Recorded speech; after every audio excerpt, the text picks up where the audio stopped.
What's up, everybody? Welcome back. We are here with some more NFL DFS picks and lineup advice for DraftKings and FanDuel. This time for our favorite slate of the year. It is the Thanksgiving slate. Three gamers. We got three different games, all locking at different times on Thanksgiving, and we're here to break down the short slate and the individual showdown slates for you. Welcome. I am Brian Jester, co-founder here at Occupy Fantasy, joined by lineup builder, architect, and notorious short slate killer. It is Jack. Jack, what's up, man? Always good to see you during this time of the year. Happy early Thanksgiving, Brian. I think we always know this is our favorite video of the year, right? Absolutely. It's always our favorite video. And you had a takedown on Thanksgiving, right? 1 year? Yep, with this guy right here. I am not a Bears fan. This is a Mitchell Trubisky jersey. I'm a Packers fan, so I should not be wearing this. But this is to inspire you all that playing bad players on short slates can win you tons of money, as you can also attest to, and not playing highly owned, good players in quotes, which we'll get to. So inspiration for you all on this slate, and we'll have some examples of some bad players that you can definitely be brave and play today Because we will or need tomorrow. plenty of inspiration to play guys like Tommy DeVito and Cooper Rush. But don't worry, we will give you all the propaganda you need to play those guys throughout this video. So what we're gonna do here, we're gonna go team by team first. Chicago, Detroit, New York, Dallas, Miami, and Green Bay. Talk about the injuries that impact this Thanksgiving slate. We will analyze the low-owned players for FanDuel and DraftKings for the three-gamer. Then we'll transition and talk about our core tenets, our core short slate strategies, the three main ones, which ones apply specifically and the best to this slate on Thursday. And then at the end, stick around at the end if you're playing the showdown slates because we will give our favorite angles for each of the three showdown slates on FanDuel and DraftKings. So an action-packed video.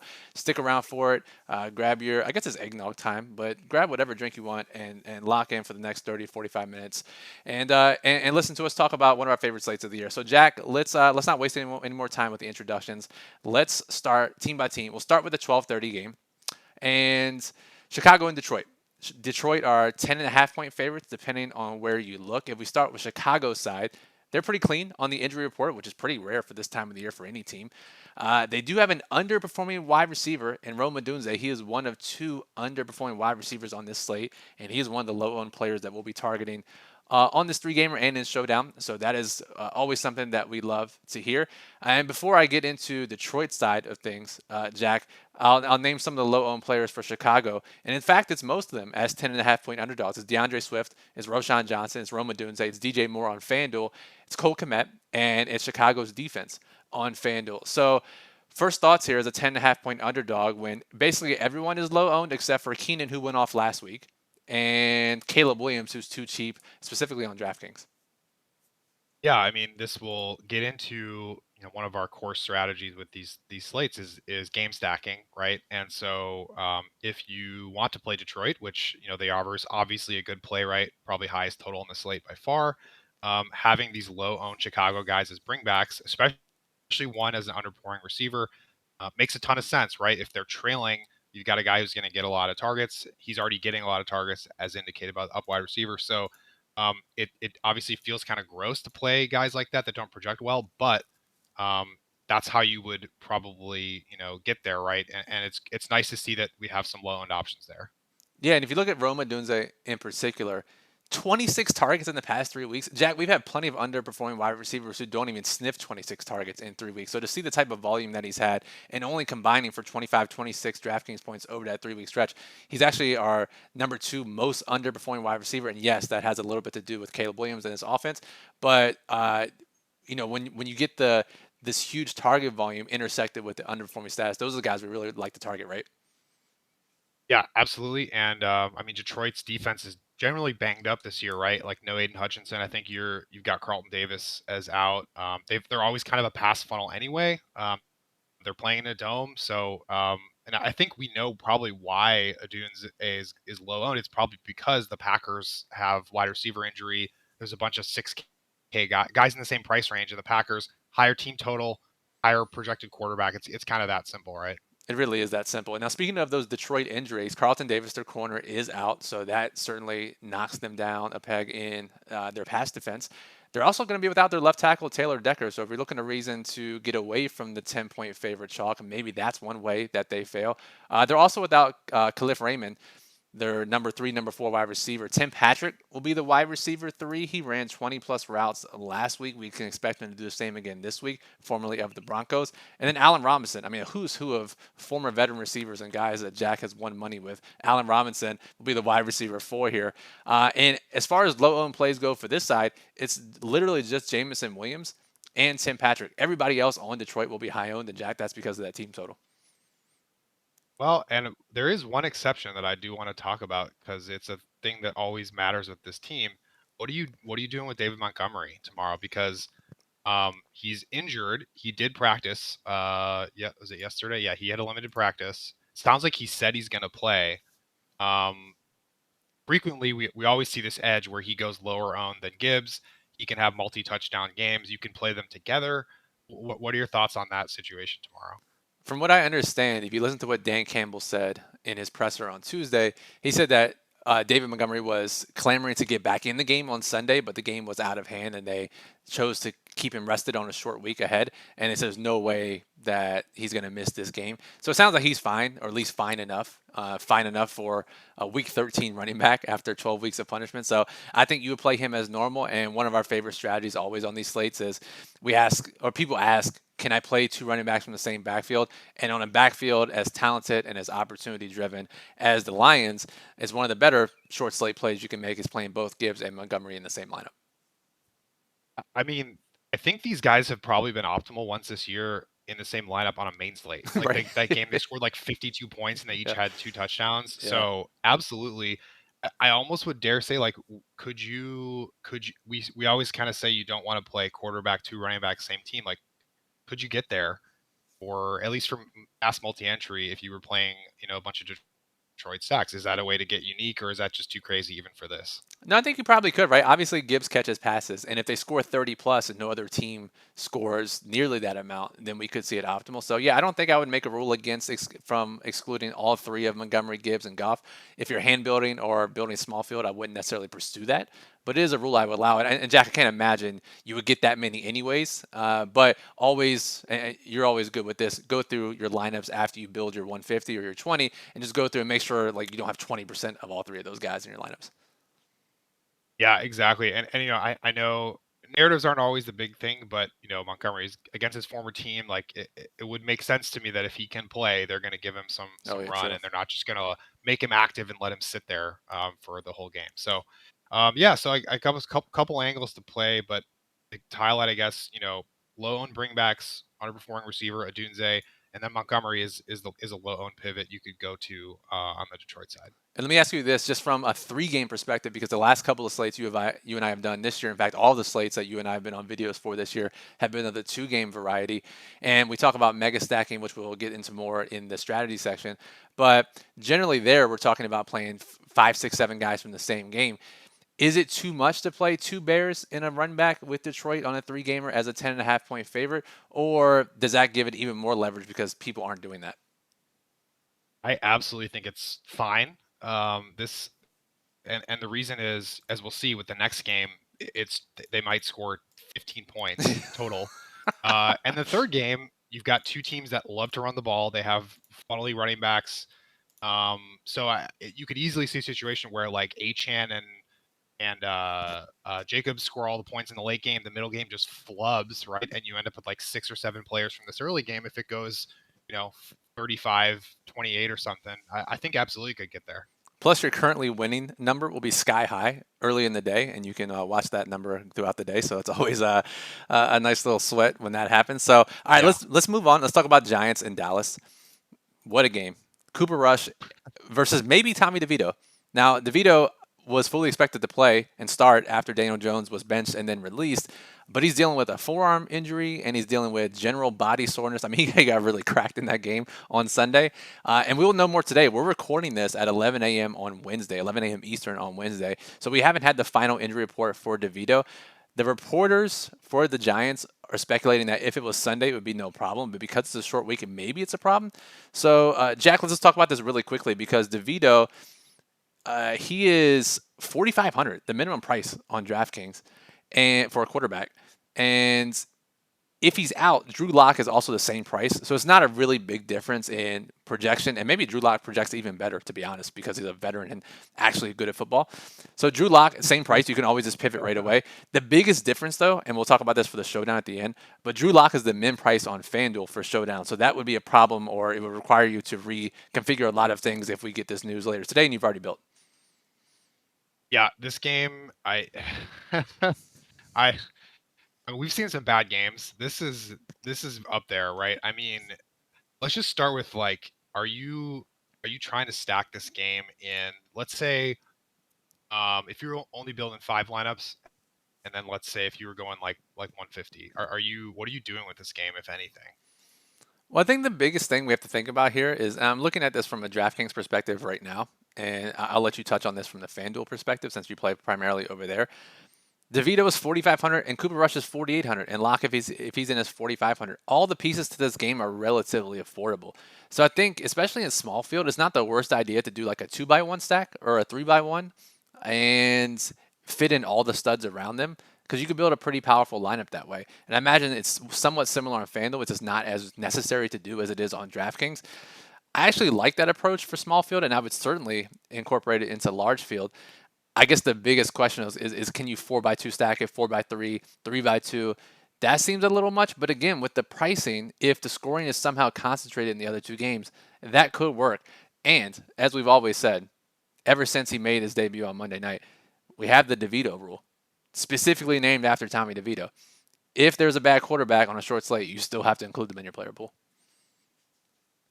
He literally won a short slate. Like he won a short slate, and that, I think we had like, do we have Jalen Hurts? We had some like Legit running quarterback. quarterback on the slate. Yeah. Yeah, like it was like good quarterbacks on the slate. So yeah, I'm with you. I think in terms of overstacking the game because it's so low owned, I think you probably don't have to. Like conversely with Detroit, right? Like everyone's going to play like 3-man Detroit stack. So if you're going to play Detroit, playing a 4-man bring back is the way to go. I'm with you. I think on a 3-gamer, you can kind of just play this game straight up if you're going to stack it. And we'd be remiss not to talk about the other underperforming wide receiver, Mr. Malik Neighbors, who I would assume, regardless of quarterback, is going to get some crazy amount of targets. I think Dallas is dealing with some defensive injuries as well, right? So, what are your thoughts on the Neighbors situation? I mean, especially after his comments after the game, for those who didn't see, and Jack, I don't know if you saw this, but they said he had no targets going into halftime last week. And so the reporters after the game asked him, said, Malik, why aren't you getting the ball early? He goes, bro, I don't know. I don't get the ball until we're down 30-0. Ask the coaches. I mean, that's what you want out of your star receiver to say. And if it was me, I would give this dude 30 targets anyways, right? So I imagine they're going to try to give him the ball as early as possible in this game. He has the underperforming status. And Dallas is super banged up on defense. They could be without Trayvon Diggs. They could be without Eric Kendricks. They're already missing a couple other guys. It's a pretty nice intersection of opportunity, situation, defensive injuries for Malik Neighbors. And he's not even that highly owned, right? It's not like he's one of these like 60, 70, 80% short slate guys. He's very reasonably owned. So I think we have to be all in, not all in, but very heavily exposed to Neighbors this week. I mean, he's 8K on FanDuel, and he's projected like lower than 5 or 6 guys. I think we have him at, I'm just looking. You have him at 17%. Honestly, it wouldn't surprise me if he goes like 12. I just like the optimizers are not going to force the quarterback in from the Giants, so that's Right. not going to get him up there. Points per dollar is just bad. And I think for this case, we'd probably be hoping Drew Lock plays since he can actually throw the ball like 20 yards down the field. Um, Yes. I think that the kind of real test is like for you, since you're more of a small field guy. I'm assuming even for 3 to 5 lineups, you're probably going to find him like at least once in those lineups, right? I mean, I'm going to play him heavily in small field as well. This dude has gone Yeah, 56 targets since his last touchdown. This is a yeah. top 10 draft pick in the NFL draft. Yes, obviously has to do with quarterback situation, but Jack, you or I could catch a touchdown on 56 targets in the NFL. So his big games coming, as we've seen in recent weeks. Underperforming wide receivers are really starting to roll. So I think Neighbors is certainly one of the best options, especially one of the best low-owned options on the entire slate. Let's talk about some other injuries and low-owned guys for these two teams.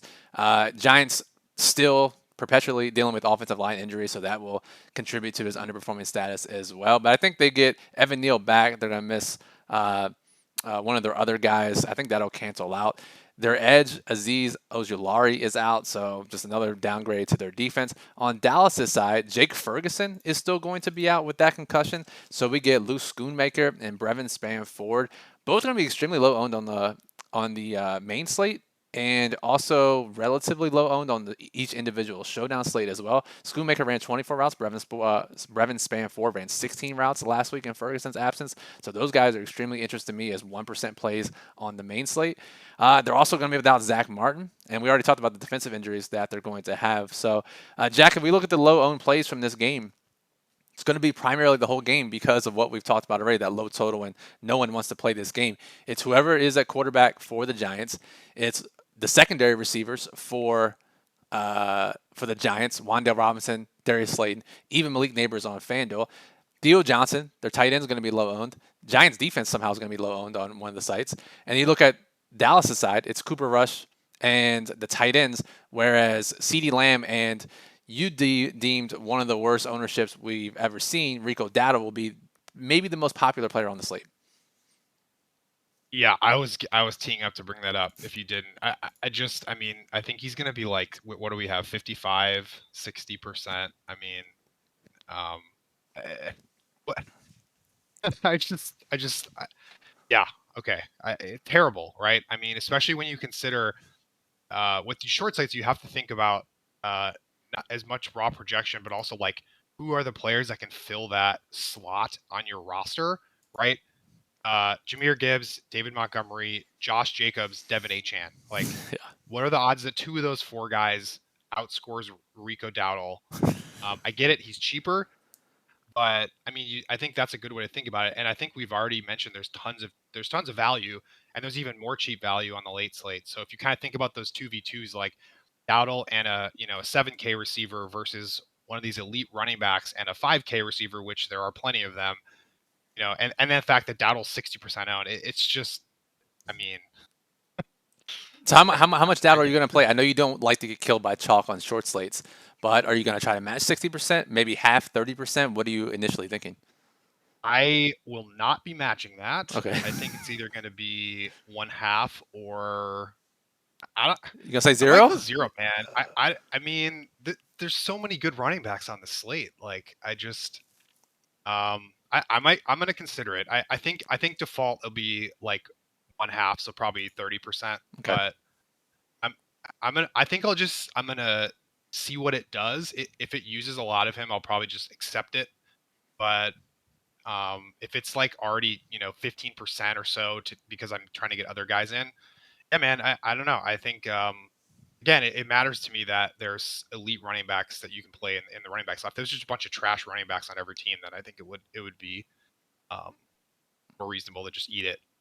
Let me. So Can you expand on the builder aspect really quickly in case people are using whether it's any other optimizer or our line of builder? When you said I'll see what the builder is telling me, because there's some slates where if you're trying to, you don't think he's that necessarily that great of a play, but even putting in all your rules and your exposure for other guys, you still end up with a lot of this guy.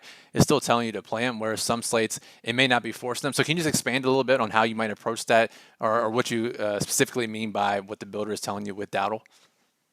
yeah, so when I set up for 150 lineup run, and you can do this for anytime you're using the multi builder. So anytime, and I think you even do this for single entry, right? You'll set it up, make a bunch of lineups, and then you'll pick out ones that have various properties, right? Projections, ownership.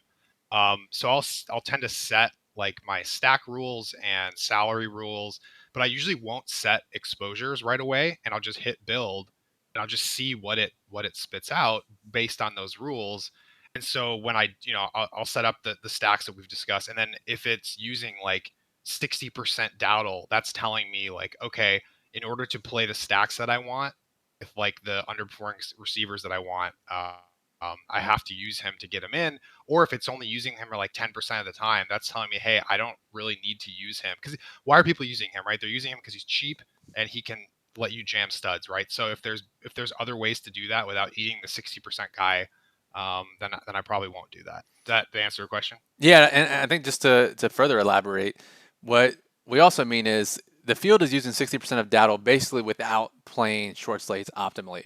But if you put in your optimal short slate rules or angles and it's still getting that much, then it's probably telling you he's still the right play. And I think that's a missing part that some people may not even think about is that if we play it the right way and it's telling us to play him, then we know. But if we're playing it how we know how to build short slates and it's telling us not to play him, then we know he's overowned.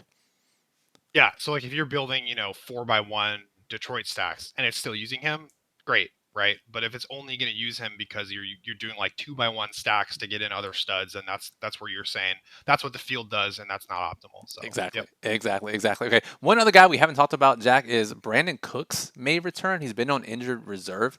And I saw at least one beat reporter saying they expect him to return. We'll find out today, I believe. And if he does return, this one beat reporter still thinks he'll be limited in his action.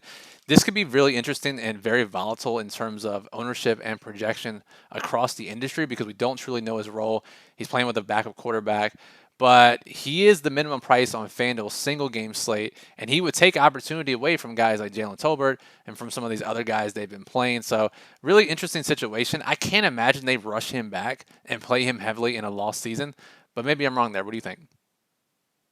Yeah, I was just looking. So Tolbert on FanDuel is 5,200 and Cooks is 5K. So that's a good way to play it, right? If you're interested in that, you can play some Tolbert, and then you can monitor.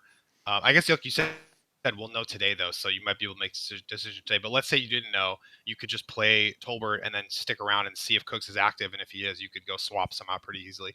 Yeah, it's a tough one. I mean, I think I wouldn't be opposed to it. He's definitely a guy that can, one catch for 50 yards and a touchdown, and he's optimal. True. Yeah, I mean, I'd probably look him up if he. I mean, I'm assuming he's going to be like 2% owned or something Yeah, if he plays. again, it depends around the industry. Some have him like normally projected, and some don't have him projected at all. So I think we'll see. It'll be pretty volatile. I can't imagine he gets super popular. He'll be low owned either way. It just depends on whether, like you said, he's 2% or he ends up like 15 or 17% or something. So, all right. Anything else on this game before we move on to the final game of the day? No, more than enough on on that game. That game is terrible. All right. All Let's go right. All talk right. about the fun one. Yes, yes, yes. All right, Miami and Green Bay. Let's clear this lineup out. Okay, so Miami and Green Bay. Miami's injuries. Kendall Fuller, their corner, he is still likely out. Their inside linebacker, Anthony Walker, is likely to be out as well. They may be without their edge, Tyus Bowser.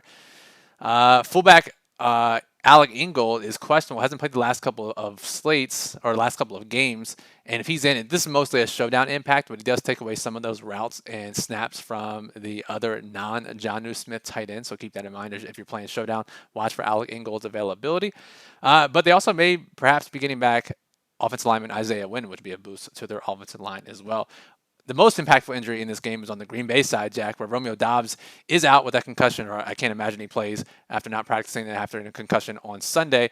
But that gives us Jaden Reed and Christian Watson locked into the top two spots. Dontavian Wicks, everyone's favorite wide receiver 4 in the entire league, he'll step into the starting lineup. And then we get Bo Melton and Malik Heath behind them, and those guys always seem to show up when someone's hurt. So some opportunity in Green Bay's receiving core with Dobbs out. Yeah. In fact, the I was just looking at the snap counts. So, well, a couple things. For those of you who are avid watchers, you may remember I had a solo FanDuel Showdown win for $100,000 on New Year's Eve, and I did it with a Green Bay receiver injury with Bo Melton, who is like 2% owned. So I think especially for Showdown, you could do the same thing. Like those Malik Heath, Bo Melton guys are not going to be owned. Everyone's going to just play. Even on the main slate for 150 lineups, I think those guys are acceptable plays. They fit very nicely into the overstacking strategy. And I'm just looking at this year. Dobbs missed one game, week 5, and Bo Melton played half the snaps. So, and in fact, Malik Heath played 75%. Now Christian Watson was out too, so Heath played 75%, Melton played 50%. Watson will play, but Watson's only getting 60-ish% of the snaps this year. He's always kind of banged up, so I don't know. I wouldn't expect him to play 100% of the snaps. And most of these receivers are not exceeding 60% of the snaps, even when they're all healthy. Right. So I think they're absolute smash plays on Showdown, and I think you can look them up, not in like a 3 max build, but for 150 lineups, I'll definitely be playing them as part of game stacks at least. Yeah, I mean, Green Bay routinely rotates their wide receivers, and so that means with one guy out, all these other guys. Yes, we know Wicks is going to get a huge bump, but Heath and Melton are going to play significant snaps too, and at least significant enough on a three-game slate. So I really like that call as well. If we look at low-owned players in this game, it is Melton and Heath. It is Dontavian Wicks, surprisingly, depending on the site you're playing on. Tucker Kraft on FanDuel at tight end will be low owned. Green Bay's defense will be low owned on both sites. In fact, both defenses in this game will be low owned on both sites. And uh, Tua in the cold weather, I will take Green Bay's defense. I will get over the field on that every single day of the week. And on Miami side, relatively low owned. Tua's going to be low owned. Tyreek may get low owned. I mean, he hasn't really performed well this year. And despite his big game last week, Jalen Waddle will be low owned as well. So a relatively low owned game with the basically the highest total or second highest total on the slate. Yeah, I mean, of the three games, this one clearly fits the best for us in terms of our preferred strategy of game stacking, right? We have low owned guys on both sides. The pricing works. We have fairly predictable target shares, at least on the opportunity shares on the Miami side. Packers less so, but you can play into that by just playing many combinations. And Achan, I think we have an interesting site split here where he's priced very high on FanDuel. He's 9K, and he's not the highest projected running back on the slate. So he's not going to go 10%, but he's going to go, 25, 30 instead of like 50%.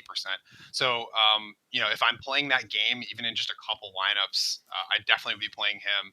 I think he's probably more fair on DraftKings, right? Yeah, I think definitely more Than fair the on other guys. DraftKings where he's only quote only $7,700, but yeah, the 9K it makes a big difference over on FanDuel. But I really like that call. So let's see. Anything else in this game before we move on to our short slate strategy section? No, I think Tucker Kraft also probably is not super highly owned and could feasibly see a target bump, right? An opportunity bump without True. Dobbs. So no, I think this is a fun game. Hopefully Detroit doesn't just score 60 points with a bunch of 40% guys and make those lineups dead. Yeah, let's hope not. So, all right, let's move on to the strategy section. Before we do, just note the daily plug will be out by the time this video is posted. Our writer Bismo is going to go through the three gamer, give his rankings, his lineup construction tips for different contest types on DraftKings and FanDuel, and then he'll go through individual showdown slates, give high angles, high level angles, as well as who the chalk will be, who the low own plays will be. Really a full rundown for the Thanksgiving Day set of games. So make sure you go check that out, occupyfantasy.com. The model and builder are already up with the projected ownership that Jack and I are referencing. We finished all that this morning, and we'll update it throughout the day and tomorrow if we get any more news. So occupyfantasy.com is where you get all of your Thanksgiving Day extra edges for DFS.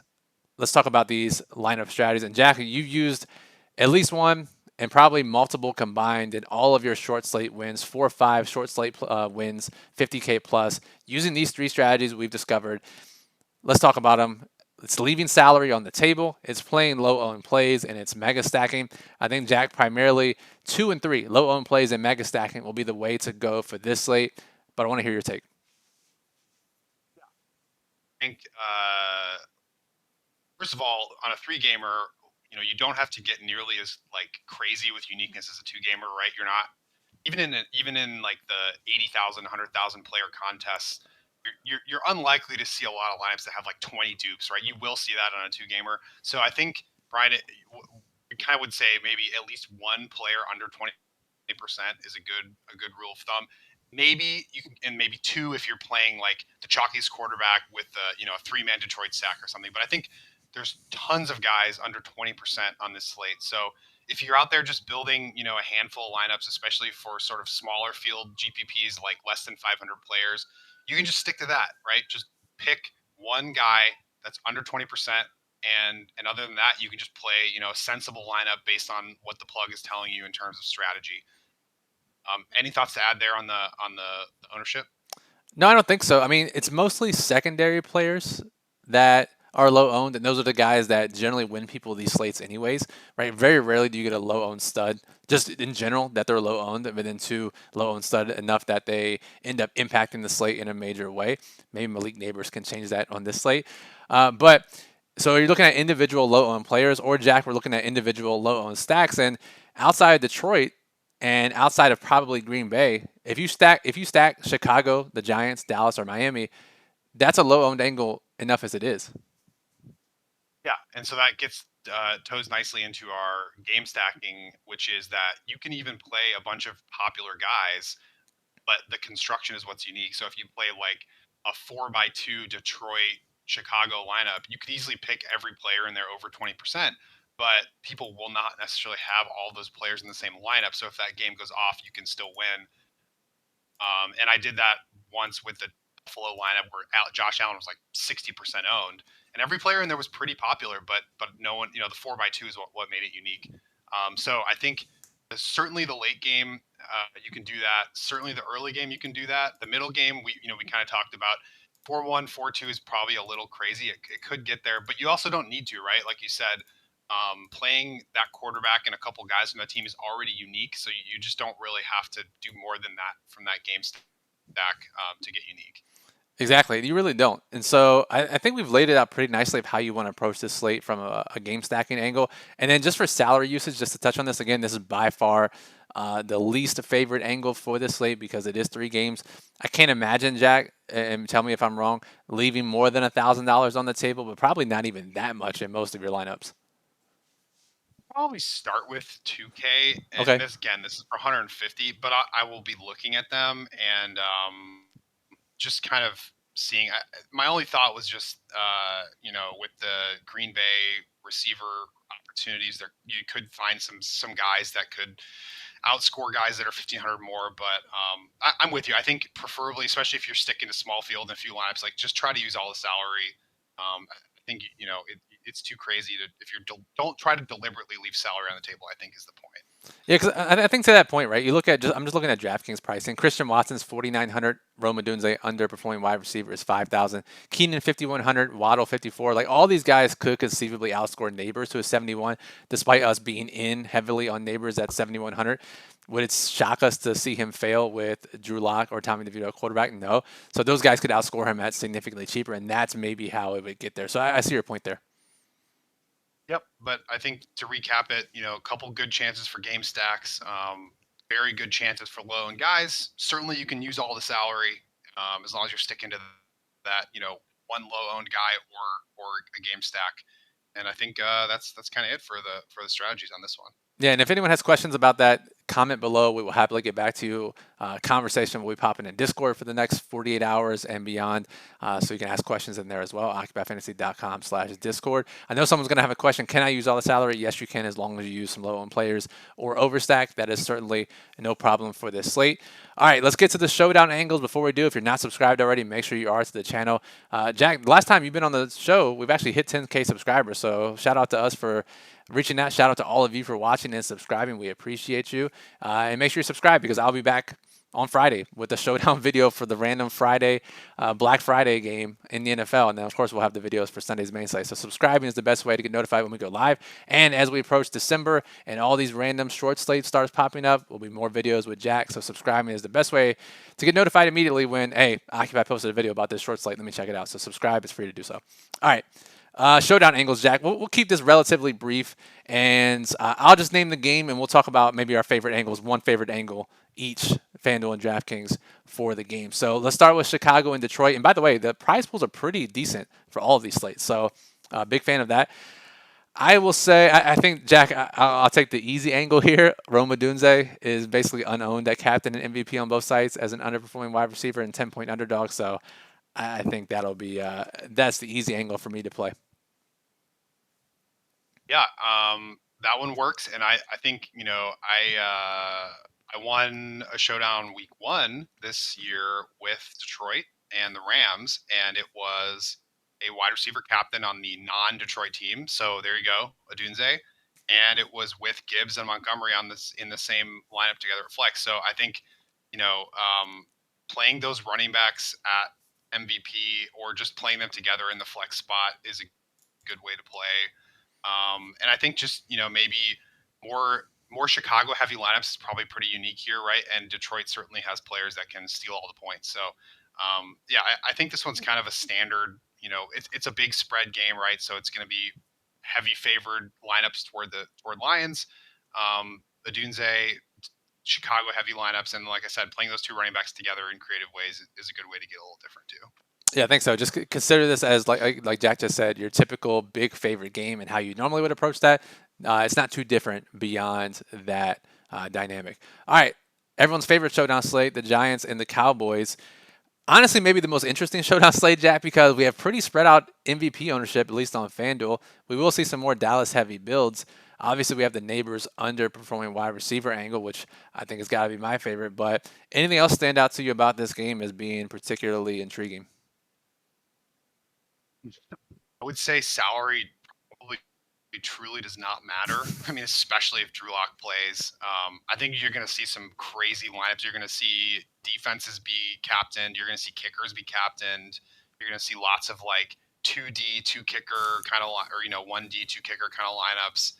Um, yeah, I think you could probably default to playing the most sensible MVP captain guys and just trying to get different by leaving a bunch of salary or playing a secondary player because as we've seen with when salary doesn't matter, these secondary players get no ownership, right? Because you None. don't need to use them to get under the cap. So it's a gross slate, but there is I would say this slate has the highest chance of the three for like a unique winner in a large contest. I totally agree. I totally agree given all the dynamics between these two teams. And let me ask you this, because we mentioned at the top, if Drew Lock starts or if Brandon Cooks has a decent role, again, both are minimum price on FanDuel at $5,000. Drew Lock, if he starts, would be much more heavily owned than Brandon Cooks. But we've had a slate like this pretty recently. We had a kicker at 5K. It was Washington's kicker. That was a few showdown slates ago. We've also had historical slates where a significant player has been the minimum price just because. Oh, Puka Nakua comes to mind. He was minimum price in that one slate. But generally, when you have a $5,000 player on FanDuel, that's the minimum price. How do you approach that to ensure you're not leaving too much salary and ensure you're making decent lineups? Well, I think it depends on the position, and we saw this once with a Boston Scott, right, where he was like the starting running back at 5K, and he was like 60%, at least on FanDuel, he was like 60% flex. No one played him at MVP, and he was the optimal Yep. MVP. So I honestly, if Drew Lock starts, I'm gonna play him at MVP. So I'm not a ton, but I think you're gonna see that where he goes like 2% MVP and like 60% flex. So I think you can't obviously do that with a kicker. Brandon Cooks, you're not going to do that, right? But I think to your point, if Locke starts, Brandon Cooks probably goes super low owned despite being Yep. minimum price because you just don't need to play two 5K guys. So I think if Locke is out, you might see Cooks get quite a bit of ownership at 5K. But even then, maybe not, right? The salary on this one is just so easy to fit guys. Um, yeah, it's a crazy one. I think for this one, the bottom line is you probably need to like be around at inactive time to adjust the lineups because it's just going to be hard to like. I don't know. I don't know if I could build lineups for this today. Right? We just don't have enough information yet. No, it's one of those slates that you'll have to definitely go through your lineups. I think it'll take the most time of the three showdown slates to build proper lineups, but it has a chance to be the most profitable. So, depending on your time availability, and depending on your preference and your historical profits with these types of slates, should determine how you play the Giants and Cowboys single game. You can volunteer to your family to go to the store and get some extra There you go. eggnog, right? Yeah, come And on. sit in your car for 10 minutes and degen some lineups. I've never done that. Never once in our lives have we ever done anything like that. So, all right, let's close it out, Jack. Miami and your Green Bay Packers. On FanDuel, majority of the field is going to build with the quarterbacks at MVP, Tua and Jordan Love, and probably rightfully so, despite having some high value skill position players at our disposal there. The field is still going to lean towards Green Bay heavy lineups, but I think I can probably gather from what you said so far that the Tucker Crafts, Bo Meltons, Malik Heath type of guys are going to be the keys to the showdown slate. Yeah, I think what those guys allow you to do is play chalky captains, MVPs, right? So you can play Jordan. I mean, when I won the solo, Love was like 35% MVP, but I had two guys that were less than 10% owned in the lineup. That's what did it, right? So that is one angle, and the other angle, of course, like you said, I think I'm just looking at the running backs. Jacobs and HN only like 15-20 in a cold weather Yeah. game, right? So I mean, I think that's the other angle. It would just be play the running backs. They're both elite opportunity guys. Tua, kind of gross MVP ownership for for the cold weather. But Yeah. I think, and the other one, I mean, Tyreek Hill is injured. He hasn't had a good year, but I mean, the dude could score 40 points any game and no one would blink an eye, right? So I think that's another one that you have to look at just from a pure talent. It's like when you see guys like Justin Jefferson or whatever, go low MVP, you just kind of always play them just because they can always win the slate. Talent always wins out, and we love to play those guys at low ownership and not sky high ownership. So, yeah, Tyreek has to be in play on the main slate, but also in Showdown as your captain in consideration as well. We mentioned Malik Heath and Bo Melton. Just know that if you're playing on DraftKings, Bo Melton will be the most popular punt. We have him, I think, at 30% plus projected ownership. He's only 1K over there. So, Jack, that just highlights the differences if you're playing on FanDuel versus DraftKings and how the pricing can dramatically alter a player's ownership. Yeah, we talk about that a lot. It's kind of funny, right? Because like he's super popular over there, but what the median projection on him is like what 3 points. The reality is he's probably either going to score 0 or like 12 or 10, right? Yeah. And if he scores 10, 11 points, the odds of him being optimal FanDuel is quite high. True. So it's funny that I think it's you can often take advantage of these ownership gaps between DraftKings and FanDuel in that way. Absolutely. That's a really good way to look at it. So, all right, guys, we appreciate you sticking around. It's been a pretty long video, but I know a lot of you do enjoy these longer form videos. So we appreciate you sticking around until the very end. We'll be back pretty shortly with some more short slates through the next month and a half. So make sure you stick around for that. Live stream for the Friday single game slate. It's in the afternoon for some reason, so we'll have to do a live stream to get you the most up-to-date information. And then, of course, we'll have the main slate videos this weekend. Daily Plug, Model Builder are already out. Again, we appreciate everyone tuning in for the free shows. We create this for you to get as much value as possible for free. But if you want that extra edge, you want all the details, all the projections, all the ownership, all the tools that we're talking about in this video, you're the type of person that says, I need to get as much edge as possible for my Thanksgiving lineups, then you want to check out AccuBetFantasy.com where we have all the information. And the lineup builder at AccuBet Fantasy was Jack, built by hand to build lineups how we want to build them. So if you have any questions, drop a comment below or hop in our Discord server. We'll happily answer them for you. So for Jack, I'm Brian. Thanks everyone for listening and good luck and happy Thanksgiving.